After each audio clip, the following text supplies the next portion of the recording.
वो जलेबियाँ। किसी को स्टेशन भिजवा दो जी, कानपुर वाली दीदी की ट्रेन आने ही वाली होगी। नहीं तो आते ही कहेंगी कि दयाल, तुझसे इतना भी ना हुआ कि दीदी को लेने स्टेशन आ जाता या किसी को भेज ही देता। मेरी पत्नी शीतल ने बड़े ही मजाकिया ढंग से शादी के अनगिनत कामों के बीच मुझे एक जरूरी काम याद दिलाया, तो मैंने जल्दी ही किसी को दीदी को स्टेशन से लाने के लिए भेज दिया। अच्छा, वो बारातियों के गिफ्ट्स देख लिए था तुमने? ठीक है ना, मैंने शीतल से पूछा, तो उसने अपना एक हाथ मेरे कंधे पर रखते हुए अपने दूसरे हाथ से एक गर्म चाय की कप मेरे हाथों में थमा दी। दो पल को सांस भी ले लो जी, सब बढ़िया है। हम हमारे हिसाब से सब अच्छा ही कर रहे हैं। अब थोड़ी बहुत 19-20 हो जाएगी तो कौन सा तूफान आ जाएगा। पहले आप शांति से बैठकर चाय पी लीजिए और भगवान पर भरोसा रखिए। देख लेना, ऊपर वाले की कृपा से सभी काम बड़े अच्छे से संपन्न होंगे।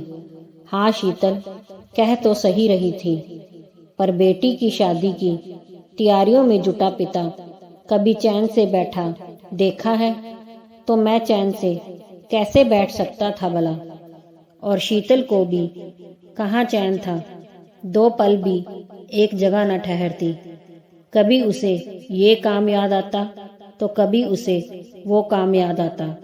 खैर, हम दोनों ही बड़े उत्साहित और साथ में कुछ चिंतित भी थे।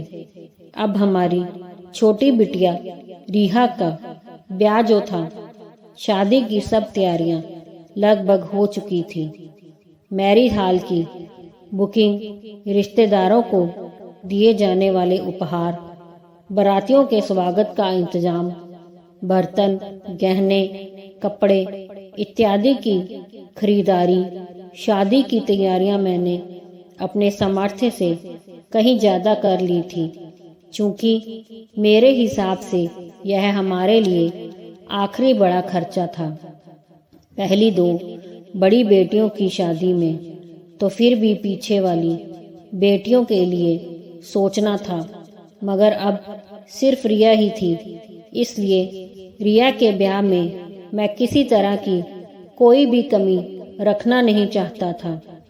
शीतल अक्सर शादी के बढ़ते हुए खर्चों में मेरा हाथ पीछे को खींचती, पर ब्याह के हर्ष उल्लास में मैं कहाँ ब्याह से इतर भविष्य के खर्चों के लिए सोचने बैठता। ब्याह को अब केवल एक ही सप्ताह रह गया था कि तभी रिया के होने वाले ससुर जी का कॉल आया।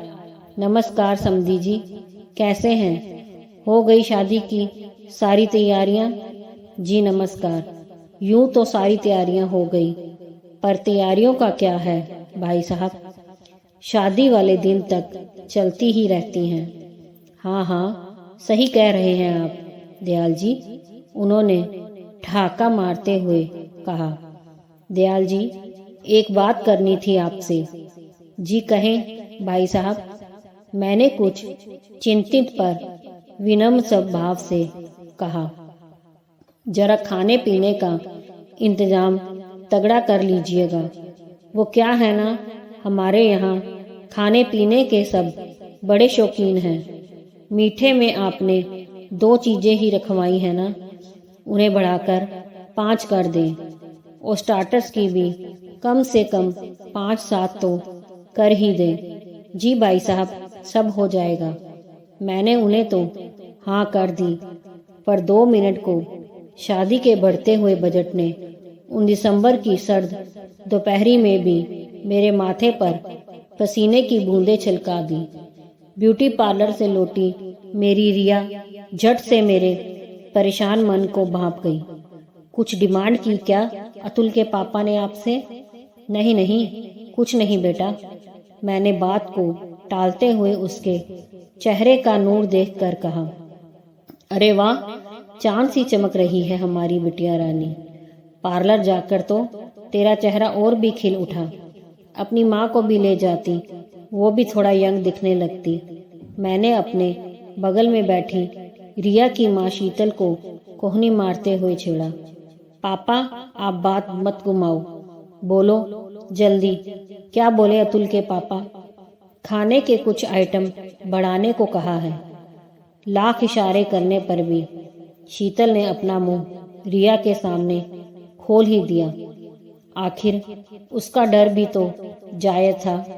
बुढ़ापे में ही तो सबसे ज्यादा पैसों की जरूरत पड़ती है और मैं तो अपनी सारी जमा पूंजी खर्च करने लगा था। आप अब एक भी खाने के आइटम नहीं बढ़ाएंगे। उसने मुझे बिल्कुल उसी तरह डांटा जैसे मैं कभी छोटी सी रिया को डांटा करता था। अब एक भी और चॉकलेट नहीं रिया, वरना दांत सड़ जाएंगे। आपकी बेटी नौकरी करती है पापा, और अतुल भी इन सब बातों के खिलाफ है। मुझे दहेज लेने वालों के यहाँ नहीं जाना पापा। आप ही तो कहते हो कि दहेज बहुत बुरी प्रथा है, फिर आप ही आज इस बात का समर्थन करने लगे। नहीं बेटा, यह सब दहेज नहीं होता। उन्होंने तो दहेज की बात ही नहीं की। तू इन सब बातों में मत पड़, अंदर जाकर अपना नया लहंगा देख कर आ। मैं अभी अभी तेरी माँ के साथ जाकर लाया हूँ, बिल्कुल तेरे मन मुताबिक है। जरी वाला सुनहरा और सुर्ख लाल रिया मुंह बनाती हुई अपने कमरे में चली गई। मैं रिया का गुस्सा समझ रहा था, पर अतुल जैसा लड़का मिलना आसान भी तो नहीं था। बेहद सभ्य, पढ़ा लिखा, सुलझा हुआ। पहली मुलाकात में ही उसने साफ कर दिया था कि वह सिर्फ रिया को चाहता है और कुछ भी नहीं। दहेज जैसी बातों से तो वो कोसों दूर है। वैसे अतुल के पापा ने भी ऐसी कोई बड़ी मांग नहीं की थी। बारातियों का अच्छा स्वागत, उनके उपहार, ये सब थोड़ा दहेज होता है। हाँ, उन्होंने इतना जरूर कहा था कि बस शादी ऐसी होनी चाहिए कि उनकी नाक ऊंची बनी रहे। अब इसका अर्थ आप जो चाहें निकाल सकते हैं। खैर, मुझे मेरे ईश्वर पर पूरा भरोसा था। मुझे पता था कि पिछली 2 बेटियों की शादी की तरह यह तीसरी शादी भी मैं बड़े अच्छे से संपन्न कर लूंगा। 3 बेटियां हैं, कैसे ब्याहेगी? 3 लड़कियों के बाप हो, जरा 4 पैसे बचा कर चला करो। इस तरह के ताने लंबे समय से सुनता रहता था, पर कभी भी इस तरह की बातों को दिल पर नहीं लिया। पर आज थोड़ा परेशान था। मेरे दोनों बड़े दामाद मदद के लिए तैयार थे। यहाँ तक कि होने वाले तीसरे नंबर के दामाद अतुल ने भी बार बार पूछा, पापा जी कोई दिक्कत तो नहीं? कोई मदद हो तो कर दूं? पर मैं अब तक सब अपने बलबूते पर करता आया था, सो अब भी मुझे विश्वास था कि मुझसे सब हो जाएगा। मैरिज हाल सज चुका था। रिया दुल्हन के रूप में बेहद प्यारी लग रही थी। शीतल कुछ परेशान थी। वो बार बार एक एक जगह जाकर सारे इंतजामों को देखकर तसल्ली कर रही थी। मैं तमाम कामों के बीच मीठे के आइटम बढ़वाना और स्टार्टर्स बढ़वाना भूल गया था। बारात को समय तो था और मेरे मेहमान शादी की तैयारियां देखकर खुश हो रहे थे। वाह, एक अध्यापक भी इतने ठाठ बाट से 3 बेटियों का ब्याह कर सकता है भला? आप पर भगवान की बड़ी कृपा है दयाल जी। मेरे स्कूल की एक अध्यापिका जी ने मुझसे कहा। सही बात कह रही हैं मैडम आप। दयाल जी का जैसा नाम वैसा ही काम है। कहीं भी वे कंजूसी नहीं करते। इन्होंने ना जाने कितने ही गरीब बच्चों की फीस कितनी ही बार जमा की है। सच ही तो है, कर्म लौट कर आता है। बस ये सब आपके उन्हीं अच्छे कर्मों का नतीजा है दयाल जी। इस बार स्कूल के प्रिंसिपल साहब मेरी तरफ देख कर कह रहे थे। देखते देखते बैंड बाजे के साथ बारात आ गई। स्वागत सत्कार के बाद जैसे ही स्टार्टर शुरू हुआ, मुझे तुरंत समधी जी की बात याद आ गई। दयाल जी, खाने पीने का विशेष इंतजाम कर लीजिएगा और स्टार्टर्स मीठे में आइटम बढ़ा दीजिएगा।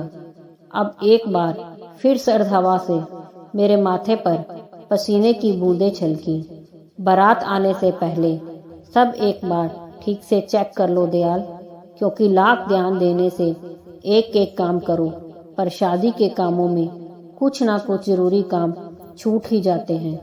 कानपुर वाली दीदी ने अभी अभी मेरे कानों में अपने यह अनुभवी शब्द डाले थे, पर तब क्यों मुझे यह जरूरी काम याद ना आया। अब इतनी जल्दी क्या करूं? हैरान परेशान सा कुछ सोच ही रहा था कि मैं अपने सामने यह सब देखकर दंग रह गया कि मेहमानों को 20 स्टार्टर्स परोसे जा रहे थे।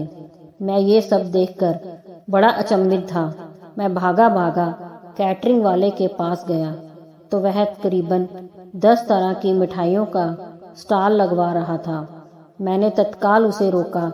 नहीं भाई नहीं, बस 4 मिठाइयाँ ही रखो, मेरा इतना बजट नहीं। बहुत बजट है सर आपका। नीली शर्ट में दुबला पतला सा हैंडसम सा लड़का यह कहते हुए मेरे पैर छूने को झुका तो मैं कुछ पीछे हटता सा बरबस उससे पूछ बैठा, आप कौन? आपका वही जलेबी वाला नील, जो फीस के बदले हमेशा आपको अपने पापा की दुकान की रस में डूबी वो जलेबियां दे जाता था। शायद आप भूल गए होंगे सर अपने इस पुराने स्टूडेंट्स को, पर मुझे आपकी अपने ऊपर की हुई एक एक कृपा याद है। आप ना होते तो मैं कैसे आगे बढ़ पाता। मैं उसका चेहरा उस छोटे से जलेबी वाले नील से मिलाने लगा तो जैसे सालों बाद उसकी वो चाशनी में डूबी जलेबियों का स्वाद फिर से मेरे मुंह में घुल गया। आप जो कहें उसका स्टॉल लग जाएगा सर, और आप जितने चाहें उतने पैसे दे देना सर। होटल के इस छोटे से मालिक यानी मेरे लिए सिर्फ आपका आशीर्वाद ही काफ़ी होगा।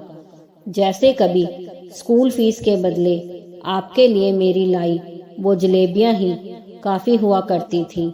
नील की बात सुनकर बरबस मेरी आंखें सजल हो उठी और फिर से मेरे कानों में कानपुर वाली बड़ी दीदी की कही एक और अनुभवी बात आकर ठहर गई। दयाल, शादी ब्याह में देने वाले बंद लिफाफे वाला गुप्त व्यवहार हो या जीवन में किया जाने वाला खुला व्यवहार एक दिन वापस जरूर आता है। दोस्तों, अगर कहानी पसंद आई हो तो लाइक, सब्सक्राइब, शेयर जरूर कीजिए।